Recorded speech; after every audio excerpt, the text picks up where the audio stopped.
Uktaha, already been said. Tvaya, by you, Bhumandala, of the planetary system known as Bhumandala. Ayam Visheshaha, the specific length of the radius.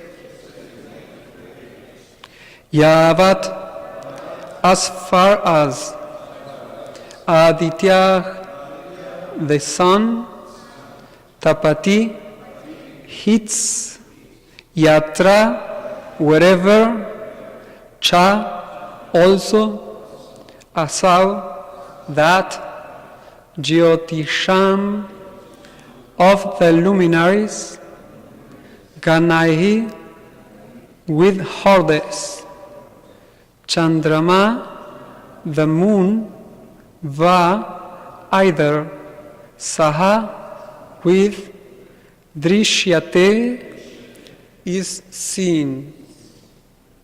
Translation and purport by His Divine Grace, A.C. Bhaktivedanta Swami Prabhupada. King Parikshit said to Shukadeva Goswami, O Brahmana, you have already informed me that the radius of Bhumandal extends as far as the sun spreads its light. And again, O Brahmana, you have already informed me that the radius of Bhumandala extends as far as the sun spreads its light and heat, and as far as the moon and all the stars can be seen. Purport.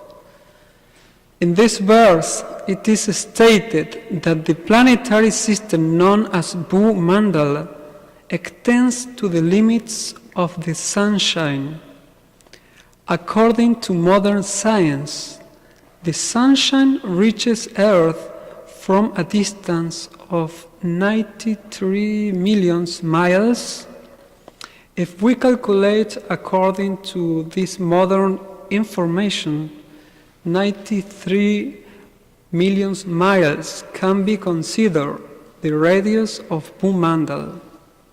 In the Gayatri mantra, we chant Om Bhur Bhuvah Swah. The word Bhur refers to Bhumandal. Tat Savitur Varenyam, the sunshine spreads throughout. Bhumandal, therefore, Tat Savitur Varenyam means the sunshine spreads throughout Bhumandal. Therefore, the sun is worshipable. The stars, which are known as nakshatra, are not different suns, as modern astronomers suppose. From Bhagavad Gita 10:21, we understand that the stars are similar to the moon, nakshatranam aham shashi. Like the moon, the stars reflect the sunshine. Apart from our modern distinguished estimation of where the planetary systems are located, we can understand that the sky and its various planets were studied long before Srimad Bhagavatam was compiled. Shukadeva Goswami explained the location of the planets, and this indicates that the information was known long before Shukadeva Goswami related it to Maharaj Parikshit. The location of the various planetary systems was not unknown to the sages who flourished in the Vedic age. Translation was, King Parikshit said to Sukadeva Goswami, O Brahmana, you have already informed me that the radius of Bhumandal extends as far as the sun spreads its light and heat, and as far as the moon and all the stars can be seen. Om Ajnanati Mirandasya Jnananjana Salakaya Chakshurun Militam Yena Tasmai Shri Gurave Namaha Mukam Karoti Vachalam Pangulangayate Girim Yatkripa Tamaham Bande Shri Gurum Dinataranam. Good morning, everyone. Welcome to Srimad Bhagavatam discussion. So we previously from 2 days, the previous 2 days was Nityananda Pran first. He gave an introduction to this chapter 16, a description of Shambhadvip. And just yesterday, we watched a video, very challenging for many of us, called the Sacred Universe, which describes, it presents the Vedic point of view, especially the Srimad Bhagavatam view of the cosmology of the universe. And I guess Daita Prabhu will be giving some PowerPoint presentations in that video. So we already have an introduction to the chapter. So I just will mention a few things about the video and how it's connected to this chapter. So in the first chapter of the 5th canto, it describes the glories of Maharaj Priyavrata. And he was such a powerful king that once he took the task of lighting the part of the universe. Do we have any Srimad Bhagavatam first? This is complete 5th canto. I can read the verse. So that's the connection with this chapter. Yes, it's here.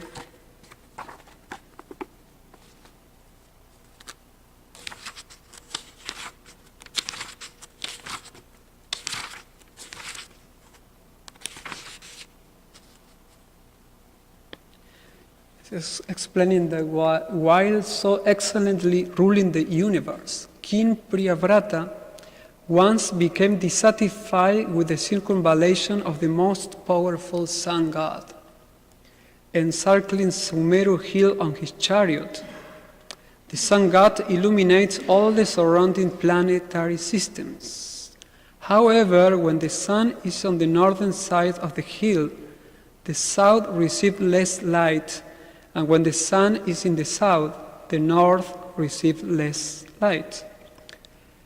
King Priyavrata disliked this situation and therefore decided to make daylight in the part of the universe where there was night. He followed the orbit of the sun god on a brilliant chariot and thus fulfilled his desire. He could perform such wonderful activities because of the power he had achieved by worshipping the Supreme Personality of Godhead. So there is Maharaj Parikshit is asking now Sukadeva Goswami about this Bhumandal. He already informed how King Priyavrata, being so powerful by being empowered by Krishna, he could realize such a wonderful task of doing, not competing with the sun, but doing what the sun wasn't doing. So he did the job of being with a brilliant chariot to illuminate the whole universe. And now Maharaj Parikshit wants to know more about this Bhumandal. Sukadeva Goswami will describe it. And Prabhupada explained here that there is a different vision how the Srimad Bhagavatam explains. It's explaining the cosmology with the vision, the modern science explanation. It's not exactly the same. So Prabhupada makes, for example, the point of the stars, which are known as nakshatra, are not different suns, and modern astronomers suppose. So that's one difference, and there are many difference. Prabhupada quotes always Shastra. Like he explained, quoting Bhagavad Gita, the moon is described as a nakshatram, which means stars. It means that the light of the moon is coming from the sun, is reflecting the light of the sun. So there are like that some different views, opinions. The basis are the Shastras. For Srila Prabhupada, he's accepting the Vedic cosmology, and modern science except modern scientists, investigation, research, etc. So that's one point of the difference. We are accepting Shastra, and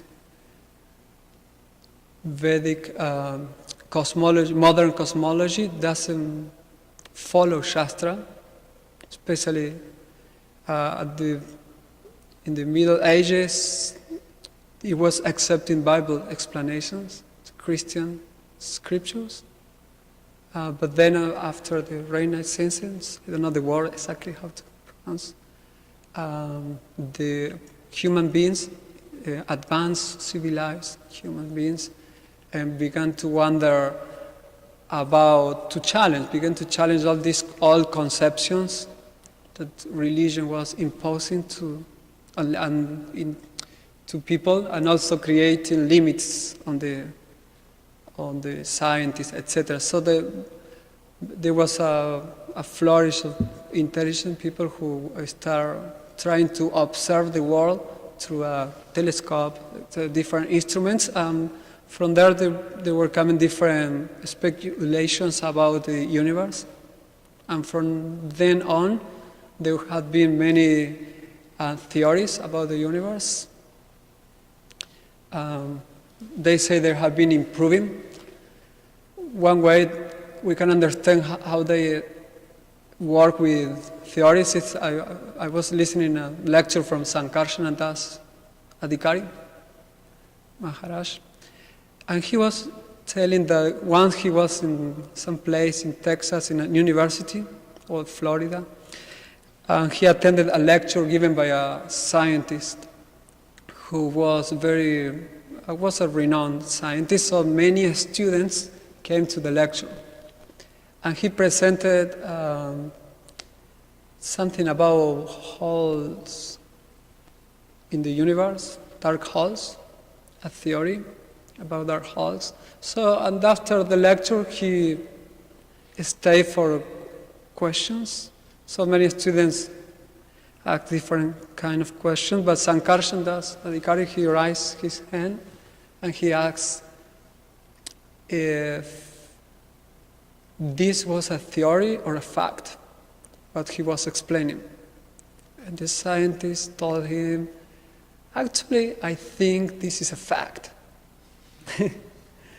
So other question came, and Sankarsana Prabhu Maharaj again raised his hand.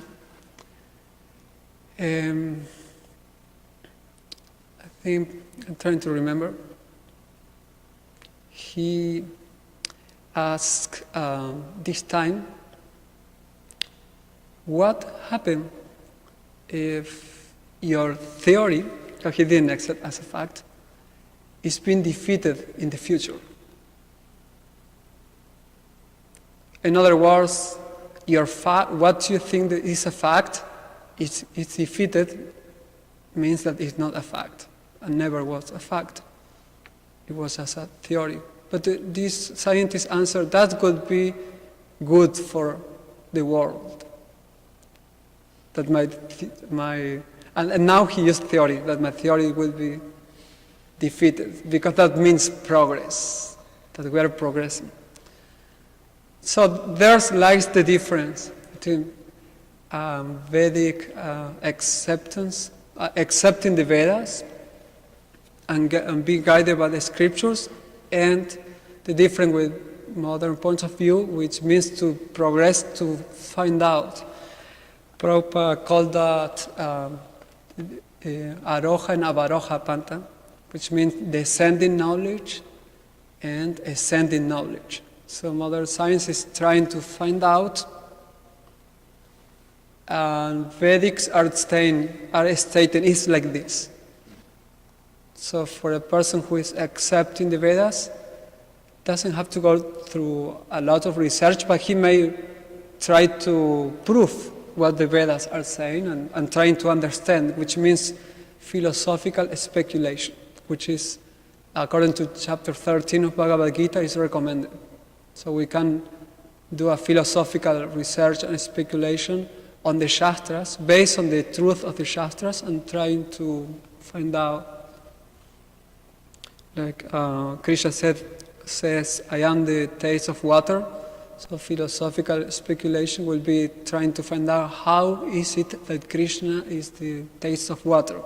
And mental speculation will be like, that's ridiculous. How Krishna being the lake of water, that doesn't make sense. So we are not taking the Shastra. So there is a Prabhupada. I have a conversation of Srila Prabhupada in New Delhi, November 28th. I think 97 something. I didn't write down the year. It must be 76. It's a diary of Hari Sauri. So in this conversation, Prabhupada is actually it's from, I think it's from a lecture. Hari Sauri is explaining what Srila Prabhupada was pointing out. And it's very interesting because Prabhupada will make clear the point of accepting the Vedas. Why we're accepting Vedas. So he explained that the knowledge to free oneself from this madness depends upon which authority one accepts. So that's the first consideration. It's not being a fanatic or being a not fanatic. That's not the question. The question is that we as followers of the Vedas, of spiritual practitioners, we value human life. We value human life as a tool to free ourselves from material entanglement and go back to Godhead. So on this basis, we accept Vedic knowledge. So Prabhupada said that this madness depends upon which authority one accepts. So modern societies don't value human life as a tool or as an instrument to free oneself from material entanglement. They value sense gratification. Human life as a tool for sense gratification, for material enjoyment. So that gives the hints of both view of the universe. So now I will read Prabhupada.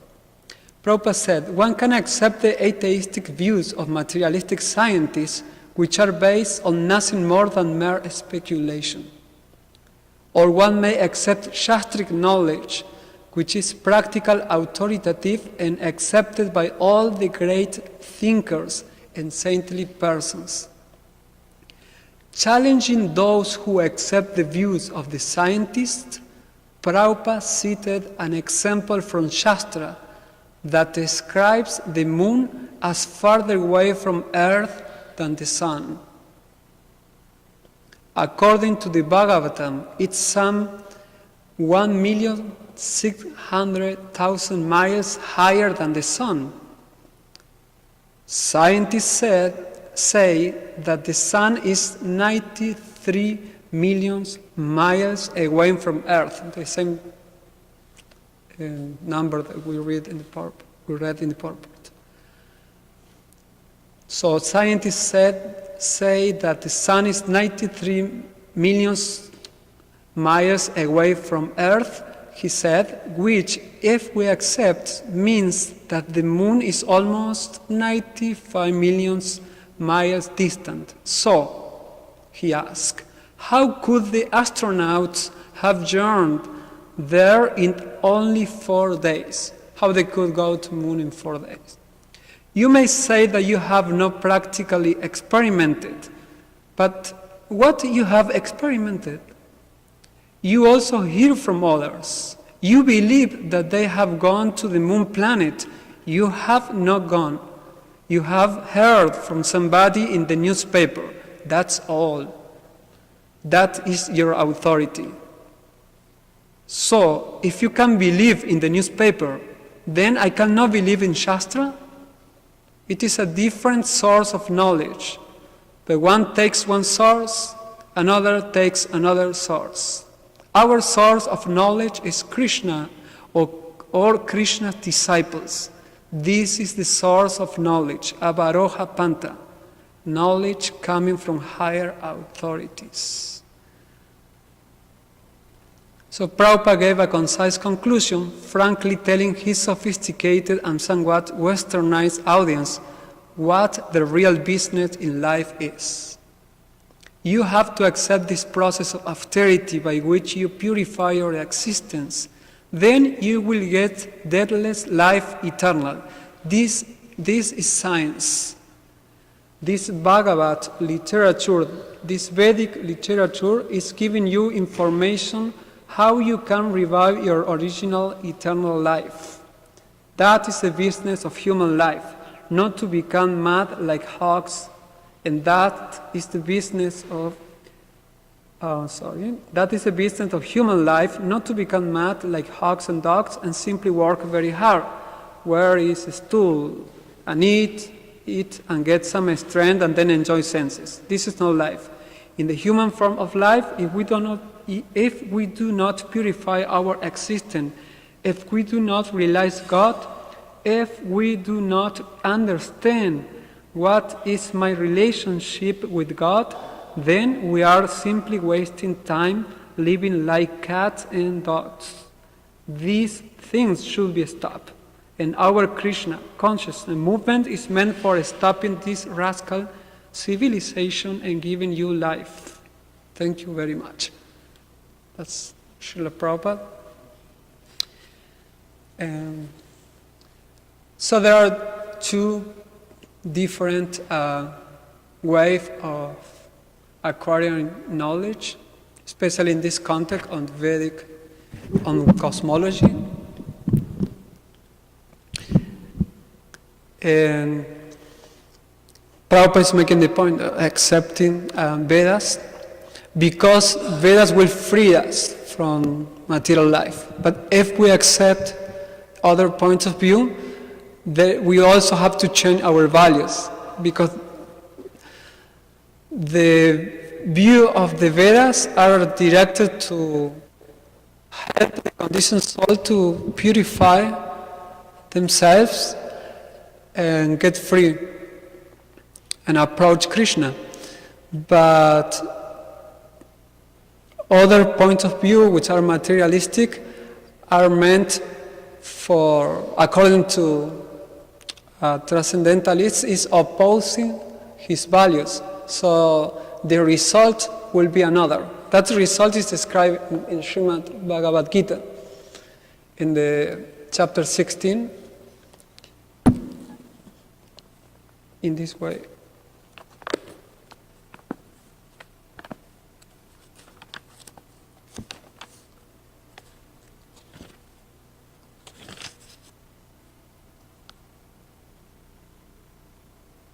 So this is the result. So they believe that to gratify the senses is the prime necessity of human civilization. Thus, until the end of life, their anxiety is immeasurable, bound by a network of hundreds of thousands of desires and absorbed in lust and anger. They secure money by illegal means for sense gratification. Following such conclusions, the demoniacs who are lost to themselves and who have no intelligence engage in unbeneficial, horrible works meant to destroy the world. So the materialistic vision is trying to exploit the resources of the cosmos, of the earth, basically, in our case. And the Vedic point of view is trying to utilize those resources to both two things, to please Krishna and to free oneself from that resources, from material entanglement.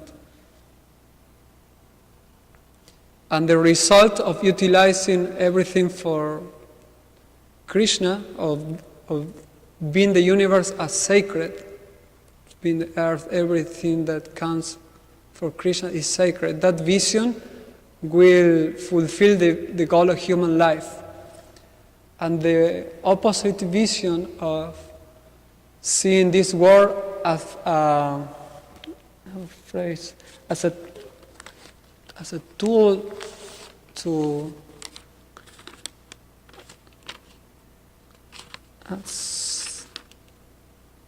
I write something in English so it's better, you can understand better. Phrase. Consider nature an instrumental to the happiness of our own human species. This is the anthropomorphic view. Everything here is created for our enjoyment and resources. Bhagavad Gita explained that the spiritual soul, the jivas, are karkshati, are struggling with the mind and the senses because they cannot conquer. We cannot conquer nature. It's so powerful, especially time. Time is so powerful that doesn't give us any chance to achieve anything in life. We can realize that as we grow older. So all the theories, the scientists, they cannot improve the theories because they don't have enough time to perfection their life. And later on in this chapter, that will be explained by Sukadeva Goswami in this way. He said, this material world is a transformation of the material qualities, and no one could possibly explain it perfectly, even in a lifetime as long as that of Brahma. Brahma is the best scientist we can ever conceive. There is no one greater than him. And he is not able to understand this universe. So, because time, his life, although it's millions of years, is too short for understanding. You need to be to receive the knowledge from the one who created this universe. So Krishna, in the Bhagavad Gita, explained in very simple words that he is providing the whole universe. And he is Maya, the Akshana Prakriti. Everything is being under his control. He also said that all the planets are in orbit because of he. So he's providing the whole universe, our bodies, through Paramatma. He said, I enter into each planet, and by my energy they stayed in orbit. I become the moon and thereby supply the juice of life to all vegetables. So Bhagavad Gita gives another vision, a sacred vision of the universe. Modern science gives an unsacred vision of the universe, in which there is not a connection, sambandha, with our Creator, with a creator, with God, with Krishna. And Bhagavad Gita gives meaning to this whole creation because it connects the creation with our purpose of life in the sense that it's expanding. It's Krishna itself that is expanding. So the attitude that we have towards our external world is being defined by these two kind of conceptions. If we consider the universe as sacred, then the way we deal with the world should be in a sacred way. Should be according to a certain behaviors and certain vision which will be divine. And if we disconnect this material world from our source and we take out everything, all the sacred of the universe, then the universe lacks of meaning. The universe becomes what many scientists explain, that this is by random and there is not really a purpose of life. So everything becomes meaningless. Everything, even like any attempt to improve human life, human condition of life, become disconnected even from that purpose. Everything becomes senseless. Because if we accept that this universe has no meaning and is not sacred, then everything is reduced to matter. Like we are also part of this universe, and we are a random creation, we can say. Looking to improve our world, etc., like taking care of the environment and taking care of human rights, etc. Everything seems to be nice, but when you try to say what is the point of fighting or struggling for achieving these goals, like a better human life, etc., what is the point? Finally, we are just a lump of matter. So, but Bhagavad Gita is giving meaning to life. Then we know exactly how we should study this universe, because there is a connection to God, and then we can understand the intelligence behind it, we can understand the purpose, and we can understand how to take care of our bodies by understanding how it functions, etc., so that we can serve Krishna.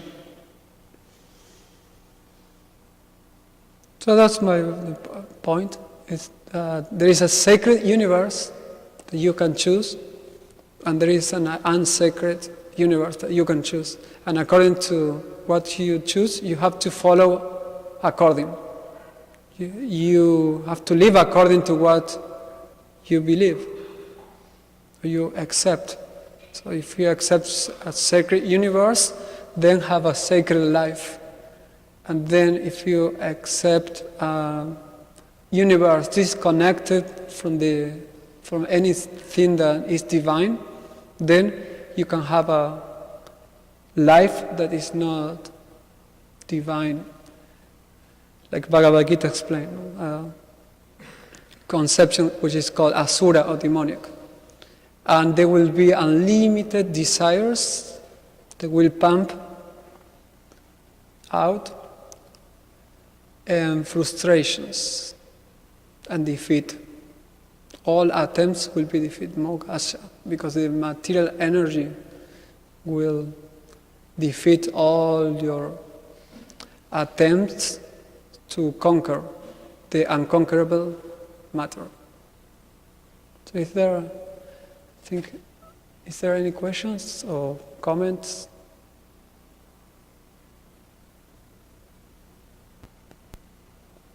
Okay. So Srimad Bhagavatam ki, Srila Prabhupada ki.